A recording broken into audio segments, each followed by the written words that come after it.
What's up, YouTubers? Today I'll bring a deck profile on the new Gear Chronicle. This deck was updated from the new set Gear of Fate and the new trial deck 12 Zodiac Beast. With the new supports, you can make different versions of the deck. But for this deck build, it's going to be based on Chronojet. So let's get on started. For starting Vanguard, we have TikTok Worker. Amazing starter. I mean, it got banned and limited in Japan. You can run it as a starter, and you may only run one in the deck. It's amazing because even if you're pushed really badly to like 1 to 5 against your opponent, by striking Metallic Phoenix and you have your combo off, you get enough plus to come back to the game and usually make it even to your opponent, which is pretty good. As a starter, you run 1, but you also run 2 in the deck, so which makes a total of 3 TikTok Worker you play. You don't need to run 4. This is not like Cat Butler, so not a big a deal. Then moving on to grade 3, we have 4 Chronojet Dragon. Still amazing card with Next Stage or Groovy, because after it stands, you have a 16 and no PG or above to attack your opponent.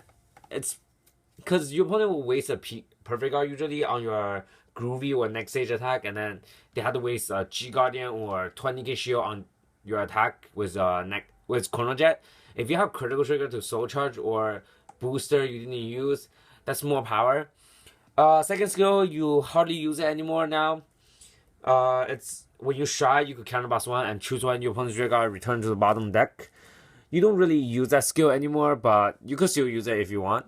Then moving on, we'll play 3 Chronojet Dragon G.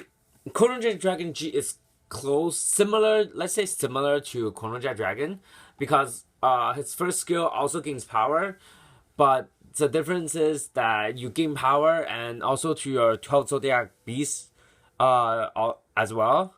But then the difference is that it doesn't have the no guarding effect, can guard effect. But second ability is pretty nice because every time you strike a Gear Dragon or 12 Zodiac Beast, you may call one from hand and then time leap 1. You don't have to call. You can just time leap 1, and that's without counterbossing, just for the cost of strike. It's pretty free.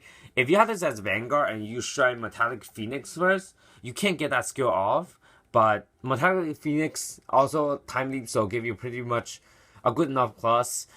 His first ability depends on the amount of G unit, face up G unit in the G zone. So for every 2 face up, you could gain 5,000, and your 12 Zodiac Beast rear guard gains 1,000 as well. So let's say if you have 10 face up, you will gain 25k, so that makes your Vanguard 31, and your rear guard gains 5,000. So if you have a Chronojet Dragon G on the rear guard, your Chronojet Dragon G will be 16, which is pretty good. Also, the skill is before strike, so you could have all your unit plus all your 12 Zodiac Beast plus 1k for 1,000 for each 2 face up, and then you shy.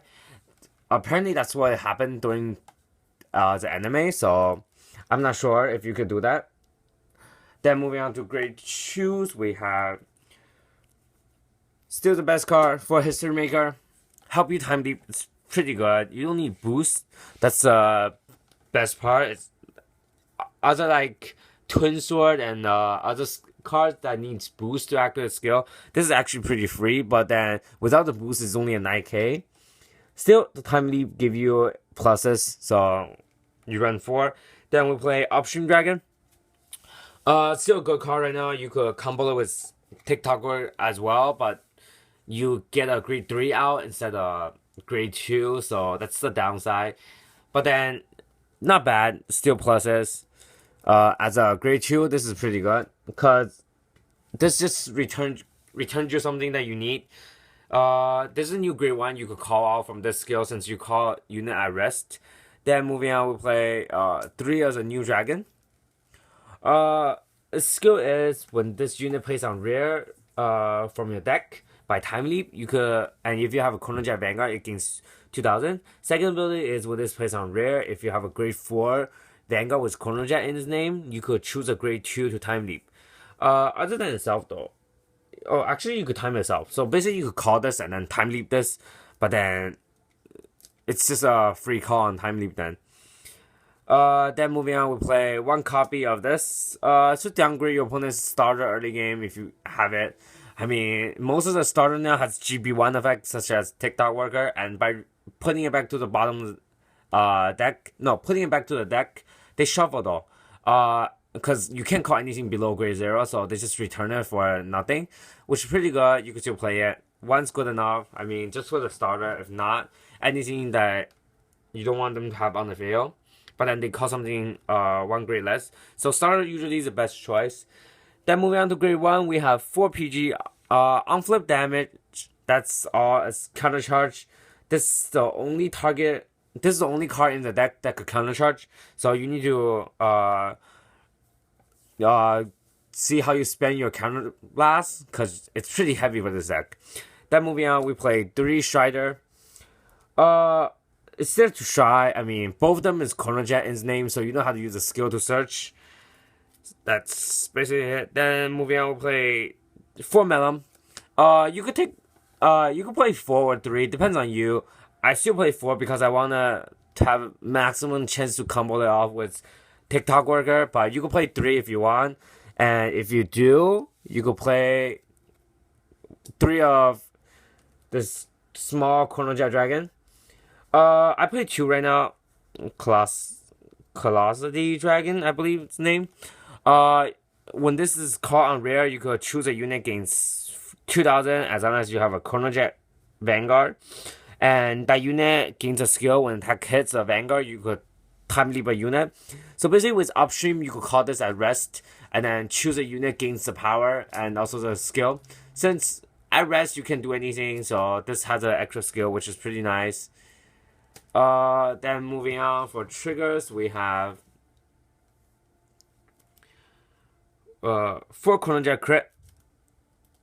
Help you soul charge to draw extra card and gain soul. Also for your after your next stage or groovy attack, you send up your Vanguard. Your Vanguard's pretty low unless you're playing Chronojet G. You could have about 31, so that's not a big deal.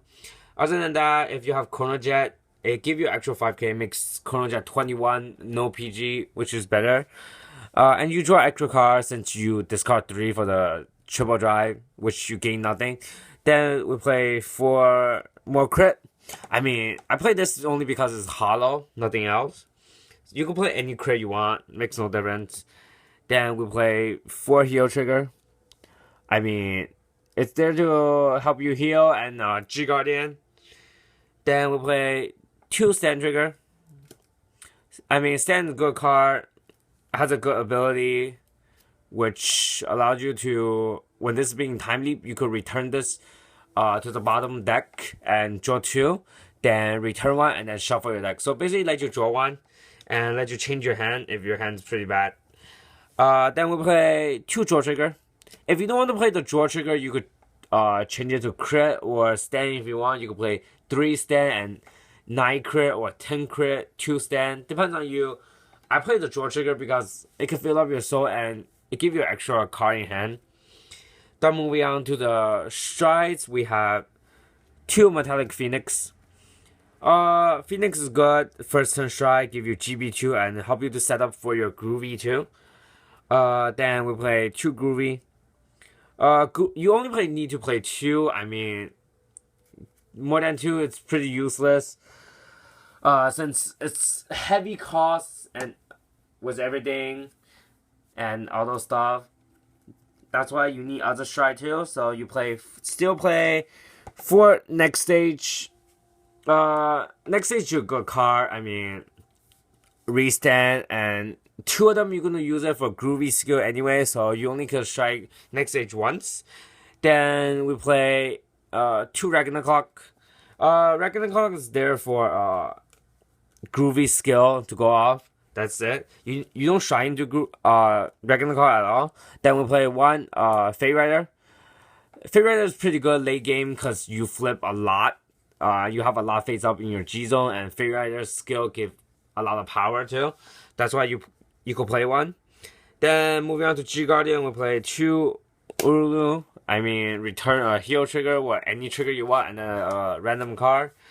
And then the new one, Hydro Dragon. I mean, you could Soul Blast it when this plays on Guardian Circle. If you have a Chronojet Vanguard, you could choose one of the opponent's rear guard, return it, shuffle the deck, and then call the top card.